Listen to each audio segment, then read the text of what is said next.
रुख हवाओं का जिधर का है उधर के हैं हम।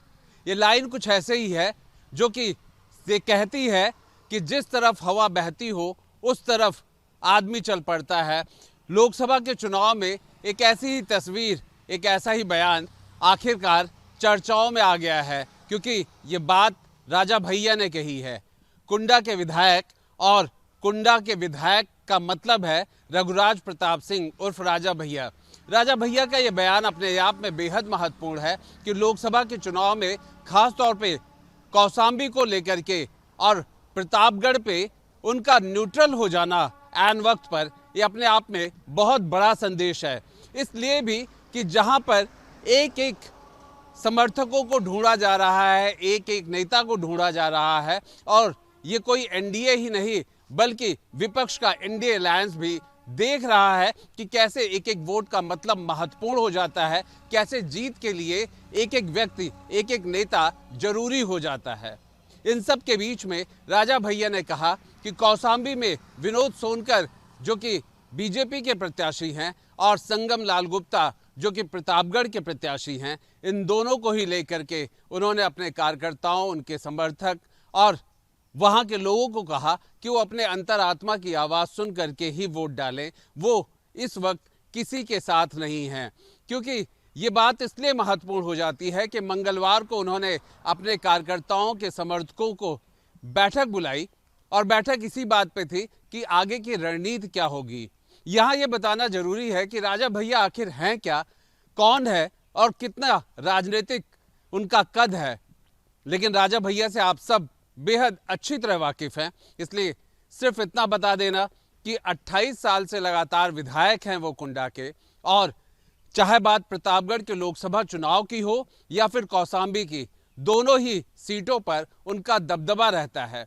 कुंडा क्षेत्र जहां के वो विधायक रहते हैं, वहां पर ओबीसी की बात करें, मुस्लिम की बात करें, तो यहाँ पर इनकी एक बड़ी तादाद है और इतनी ही तादाद प्रतापगढ़ में भी है, कौशाम्बी में भी है।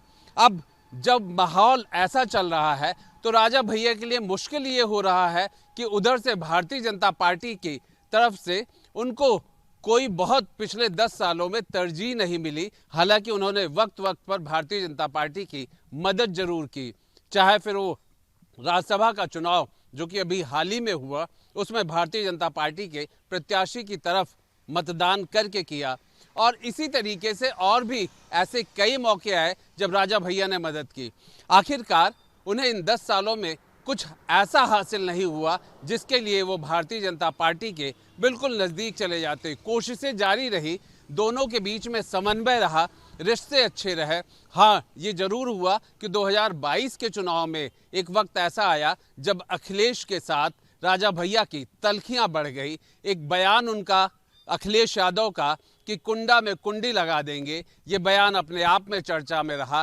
राजा भैया ने बड़ी शालीनता से कहा कि ये भाषा अच्छी नहीं है और नतीजे ही बताएंगे कि कुंडा का नतीजा क्या होगा। एक वो बयान और एक इस बार कि न्यूट्रल हो रहे हैं, लोकसभा में वो किसी पार्टी के साथ नहीं हैं। तो ये मैसेज है समर्थकों का, उनके अपने कार्यकर्ताओं का, कि वो फैसला कर लें वो किसको वोट डालना है।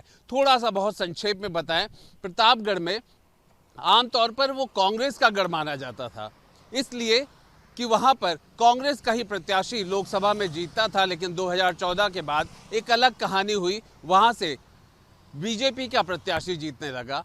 लेकिन कांग्रेस का जब प्रत्याशी जीतता था तो इधर से प्रमोद तिवारी जो कि 8-9 बार से लगातार विधायक रहते थे, उनके ऊपर जिम्मेदारी होती थी कि लोकसभा के प्रत्याशी को जिताना है। ऐसे में राजा भैया का जो कुंडा क्षेत्र है वो लोकसभा के प्रत्याशी को जो दूसरी तरफ से खड़े होते थे, राजा भैया जिनके साथ खड़े होते थे, वहां से उसे बूस्टर डोज मिल जाता था, मतलब वो अच्छे मतों से आगे बढ़ने लगता था और कांग्रेस के नेताओं को कुंडा से बड़ा डर लगता था। खैर, ऐसा हालात हुआ कि जब परसिमन हुआ तो प्रतापगढ़ की इस लोकसभा सीट से कुंडा विधानसभा को बाहर किया गया, मतलब राजा भैया को एक बड़ा कांटा समझा जाता था और वो प्रतापगढ़ की विधानसभा जो थी वो बाहर हुई लोकसभा के लिए। तो यहाँ पर कांग्रेस को राहत तो जरूर मिली पर ज़्यादा लंबी राहत नहीं मिली। 2014 से फिर बीजेपी ने लगातार यहाँ से जीत हासिल की और अब बीजेपी ने वहाँ के जो नेता थे बड़े बड़े उनको अपने साथ मिला लिया, चाहे वो फिर रानी रत्ना सिंह है या फिर और भी वहाँ के जो स्थानीय नेता मजबूत नेता थे वो इस वक्त बीजेपी के साथ खड़े हैं। लेकिन संगम लाल गुप्ता को कड़ी टक्कर मिल रही है समाजवादी पार्टी के प्रत्याशी एसपी सिंह से और ये माना जा रहा है कि वहाँ मजबूत मुकाबला है। ऐसे में राजा भैया का किसी भी तरफ जाना पलड़े को भारी कर सकता था। वो भारतीय जनता पार्टी की तरफ जाते तो पलड़ा भारी हो सकता था, वो अगर सपा के प्रत्याशी के साथ जाते तो पलड़ा भारी हो सकता था। लेकिन आम तौर पर राजा भैया थोड़ा दूर की सोचते हैं।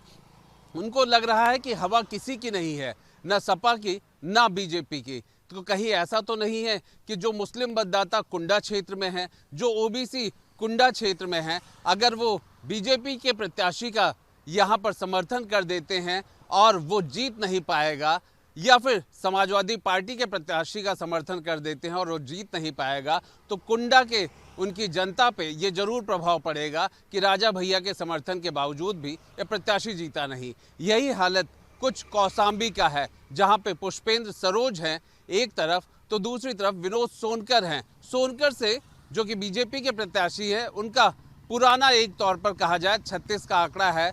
बात पे बीच बीच में कई ऐसे बयान आए जो कि आमतौर पे राजा भैया को सहज नहीं लगे और यही सब वजह है कि जैसे चुनाव आता है पुरानी बातों को भूल करके, खास तौर पर जो प्रत्याशी है वो अपनी जीत की चाह रख करके पुरानी बातों को छोड़ करके फिर मिलने पहुंच जाता है। यही हाल विनोद सोनकर के साथ हुआ, वो पहुंच गए। लेकिन इस सब पहुंचने और इन सब मिलने मिलाने के बावजूद भी राजनीति का रंग अलग होता है। वो नफ़ा नुकसान पे चलता है। वो देखता है कि आगे इस परिणाम के बाद उसका राजनीतिक कद बढ़ेगा या फिर इस परिणाम के बाद उसका राजनीतिक कद कहीं घट ना जाए।